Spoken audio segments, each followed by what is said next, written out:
those things. So we're going to be in, like I said, we're in Ruth chapter 3. We're going to begin reading out. Let me kind of give you a rehearsal review of what we've kind of went over so far. In Ruth chapter 1, we saw, I think my title on that night was Choose Wisely. and it was talking about all the decisions that were made leading up to the content of the book of Ruth. That in Ruth chapter 1, boy, it starts off from the very get-go of saying, here's who this person is, who's this person, and they decided to do this, and they decided to do that, and all the decisions that were made leading up to having an effect on this one young lady that her name was Ruth. And then we looked at chapter 2, and in chapter 2, we went into Ruth serving. The first one was Naomi and the family making decisions. The second one was Ruth serving. Now, she had made a decision in Ruth chapter 1 that she told Naomi that, hey, I'm going to go with you. I'm going to serve you. I'm going to be with you. Your God shall become my God. Your people shall be my people. And wherever you go, that's where I'm going to go. And so that was her decision. So we see her fulfilling that promise and that oath in chapter 2 and basically serving her mother-in-law. And she didn't have to. All the bonds of law, if you will, were broken or were taken away, and there was nothing that restrained her to Naomi to become Mara. Oh, here's a thought I had going down the road the other day. Here's my mind squirrel. Is that Naomi comes back into Bethlehem, and she comes back in. She's like, no longer call me Naomi, but call me Mara, for it is bitter. The Lord has dealt treacherously with me. And so that's what she said. Call me Mara. But nowhere in Scripture do we see that God changed her name for the rest of the book. Man, I almost got excited about that. Can you tell? I almost got excited about that going down the road the other day. I was like, wow, no matter how bad our circumstance is, and we think that that's going to be the new us, I'm going to be bitter for the rest of my life. Well, God just continues to call you Naomi. I know if he called me Naomi, it'd be kind of weird. But nonetheless, you see what I'm saying, is that God never changed her name. He says, you can say what you want, but I got plans for you. Right. And man, the future plans, and some of us that may have studied ahead, I told you I'd read ahead, I don't know if you did or not, but knowing what's going to come, in the lineage, of Naomi and Ruth, and then further down, it's like, that's exciting. Because there may be bitter times in our life. There may be times where it seems like God is dealing treacherously with us. And it's like, all hope is lost, and we look at it and we're like, God, why are you doing this to me? This is just who I am. I am Eeyore from the rest of my life, Woe is me. But God says, no. I'm going to bring a branch out of you. I'm going to do something mighty through your lineage. Yeah, you may have gone through some stuff, but I'm about to do some wonderful stuff. And here's another thing, squirrel. All right, is that just because you don't get to go, like Moses, just because you don't get to go into the promised land doesn't mean that the path isn't prepared through your life for others to do so. That's right. We all need to go back and watch that one on Periscope. All right? Yeah. That's because so many times, what does society teach us that, take out and, look out for number one, make sure that everything is kosher according to your life and make sure everything is good for you. And that's not always the case. Sometimes what we do, what we go through prepares the way for someone else. So, off we go. I know. I told you, I almost got excited about that the other day. All right, so Ruth chapter 3. So we're going to start reading some, and then we're going to start bringing out as we go down through kind of the same way we've been doing. Then Naomi, her mother-in-law, said unto her, speaking about Ruth, My daughter, shall I not seek rest for thee, that it may be well with thee? Now, this is an interesting phraseology that she uses. All right? And I'm going to make it so that we completely understand it. When she says, shall I find rest for you? It wasn't like she was tired. Okay? We use the phrase, even nowadays, as settling down. Yeah, I was going to say, mine says home. All right? So it's kind of like, she's saying, I know you've made this commitment to me and you've taken care of me, but how about if I find you a way, find you a home, find you a rest, find you so you can settle down? That's mighty nice of her, isn't it? You know, that she's, even though I'm sure she enjoys being taken care of, we all do, right? But she looked at Ruth and considered that she needs something more. So then she goes on. And now is not Boaz of our kindred, with whose maidens thou wast. Behold, he winnoweth barley tonight in the threshing floor. In other words, he's harvesting. They're taking the seed off the plant. Verse number 3, wash thyself, therefore, and anoint thee, and put thy raiment upon thee, and get thee down to the floor.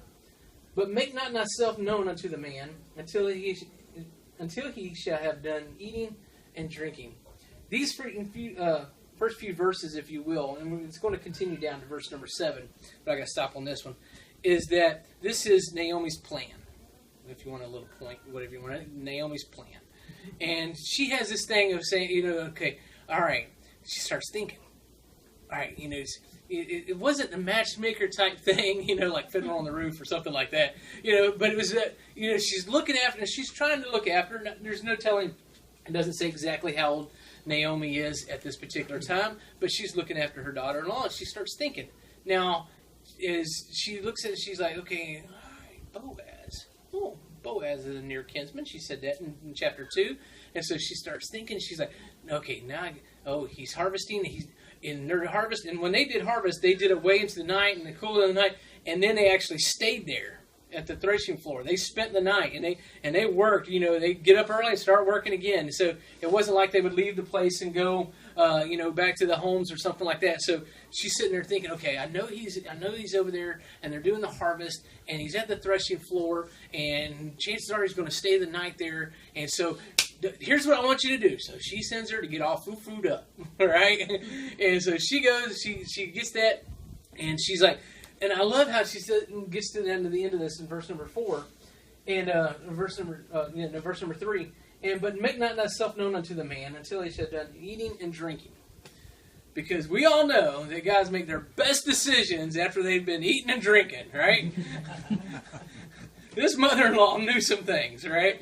And so she knew that, okay, don't mess with him, because the thing was, when they got to the point in the night where they would stop to eat and to drink, and they knew the night work was done. If she would have presented herself before then, she would have been an irritation to the process, for lack of a better explanation on that. Okay, that she would be a hindrance, even if he desired her or anything like that. Just the fact that she walked into the mix, and we'll see that this plays a part in a few verses down. I'm going to look to see where it was. Down verse number 10. Don't look at it. All right. Down verse number 10, it explains. He says something to her about that she didn't go after the younger guys. So I'm going to take it that she was fair to look upon, and here she was, a young lady that was available. And if she would have came in, Boaz would have got no work from anybody. Chances are, right? So the mother-in-law knew some things here. So she had this plan. Going to verse number 4. And it shall be, when he lieth down, that thou shalt mark the place where he shall lie. In other words, spot it out. You're back here, you're on the fringe, you see, okay, that's where he's at. All right, I know that's where he's going to bed down. And he's going to have the nicer place. It's his place, right? So he's going to have the nicer bed, and the night, and you'll see how it ends up. I'm so excited. All right, and it shall be that when he lieth down, thou shalt mark the place where he shall lie, and thou shalt go in and uncover his feet, and lay thee down, and he will tell thee what thou shalt do. Now, doesn't this just sound like something that you would find that would just be like, I don't think you're going to find these directions or instructions on eHarmony. Right? Think about it. It's basically what she's trying to do. Is she's trying to set these two people up, and she's saying, go to where he's laying down, uncover his feet. You done lost a lot of people right there, right? And then lay down at his feet. The guy's been working all day, right? So all right. This isn't like Matchmaker 101. This is just like, but she has a plan. All right, she has a plan, and we continue on. And then he'll tell you what you should do. Verse number 5. The plan continues through 7. So 5. And she said unto her, all that thou sayest unto me, I will do. Wow. That's Ruth speaking now to Naomi. I don't want to say it's obedience, but it is. But she didn't command her to do it. This is what you should do.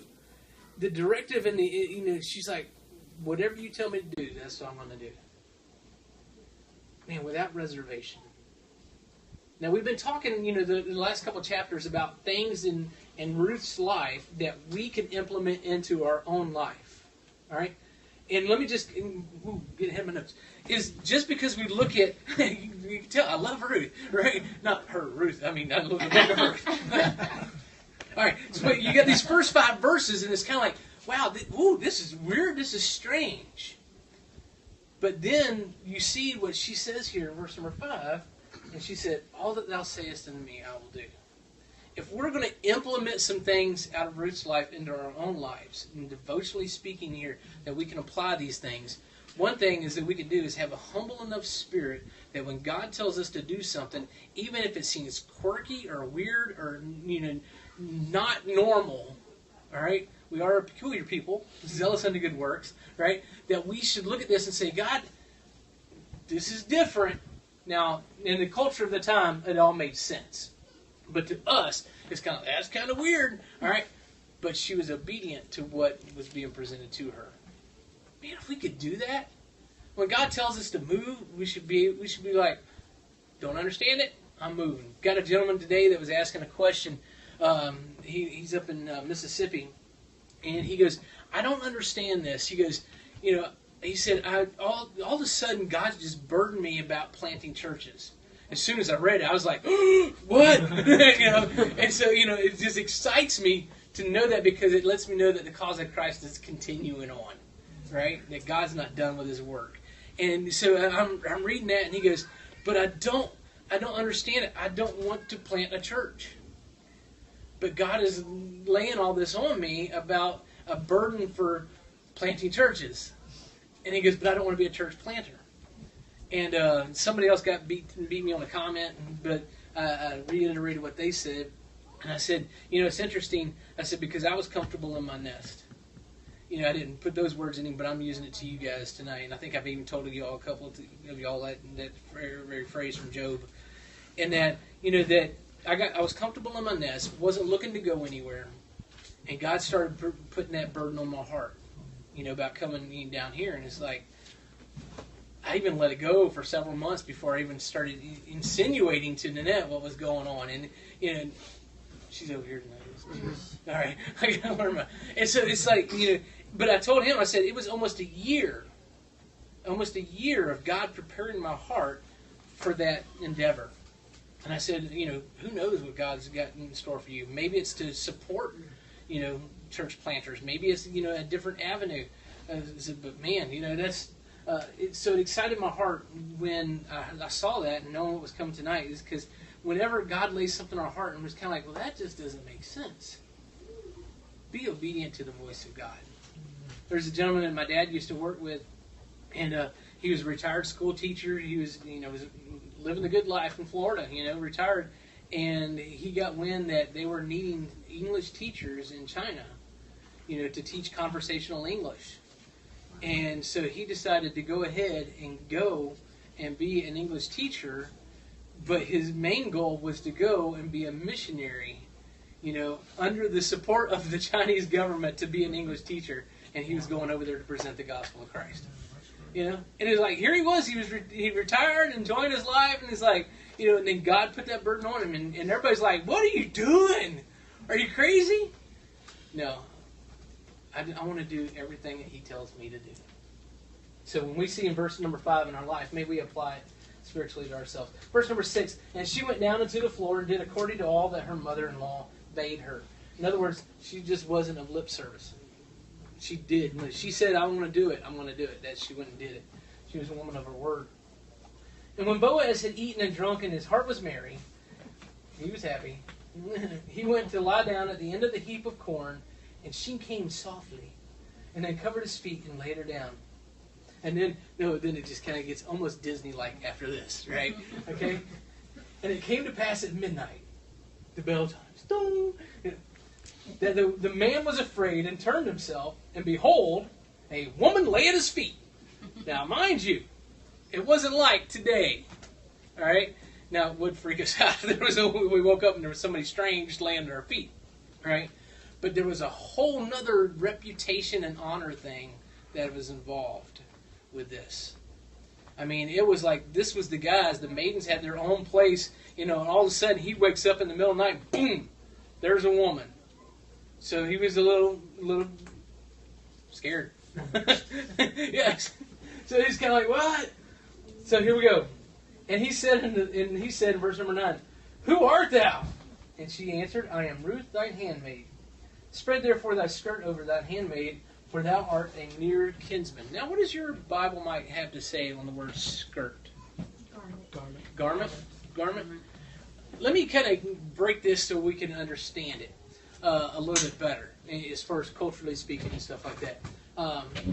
The best way we use an analogy of an umbrella, as far as being under the umbrella of somebody's authority, umbrella of somebody's, position. Like, we fall under the umbrella of such and such. We kind of understand that. I know there's an insurance company that has that out there too. But we kind of understand it. Another good way of understanding it, and it has to do with almost a skirt, but we don't call them skirts, do we, Brother Dan? We call them kilts. Yeah. Right? When you have a kilt, that has a family name associated with it. Family patterns. You Irish and Scottish, you look at it and you're like, that's the McGillicuddies, that's the Scotlands. And you pick these out. And you can tell by what family that garment is associated with. There is a position, there's an authority that comes with some of those. And that's kind of the same thing with this. Is that, it wasn't like he was just wearing a dress out there one night and she's like, throw your skirt over me. What? That just, what? All right. It's saying, she's like, put your protection, your authority over me. I am submitting. We don't like that word very much, do we? All right? Let's do it anyway. I am submitting unto your authority. We don't like that at all. And I know that's, in some churches you can bring that up, and if you use it in the phrase of submissive, then it really starts heating the water, right? But the thing is, we as a people, especially, let me throw this out there because it is election night, all right, is that we as a people of the United States of America are very turned off by the thought of being submissive to someone else because we are a free people. All right? You understand it? In some cultures, that's all they know. They understand that the children are very submissive to the parents. The parents are submissive to the patriarch or the matriarch of the family or the clan, and that they're submissive to the chief and going down the line. And all of them are submissive to the witch doctor or whatever the case may be.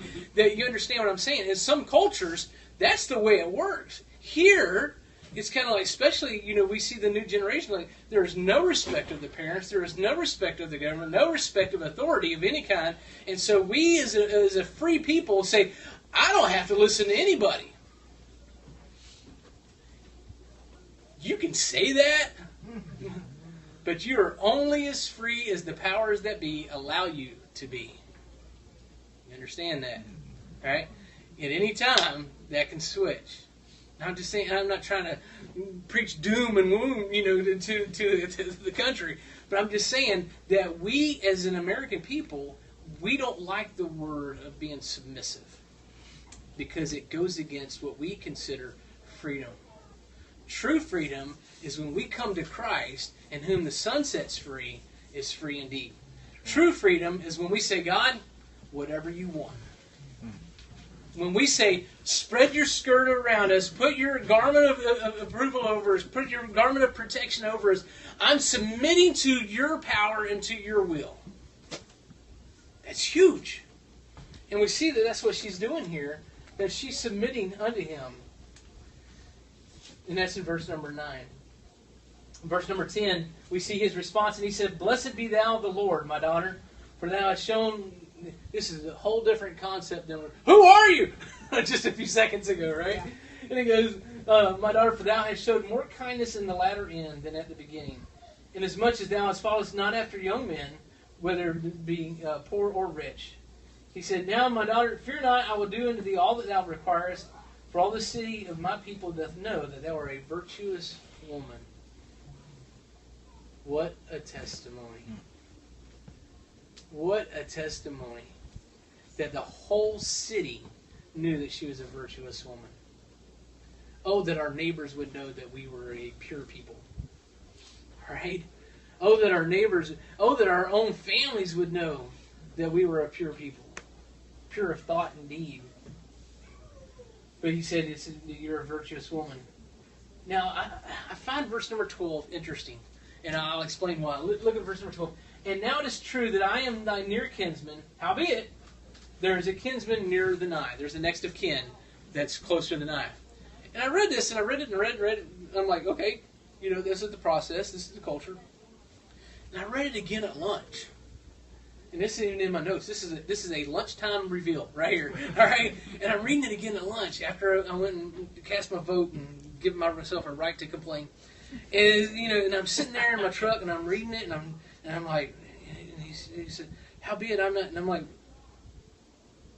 somebody's done their homework. He knew right off the bat where his rank was. And I was like, this is interesting. Because at no time do we see, other than the fact that he provided for her, that he allowed her in with the handmaids, he had her sit at the table, we saw signs of, an interest.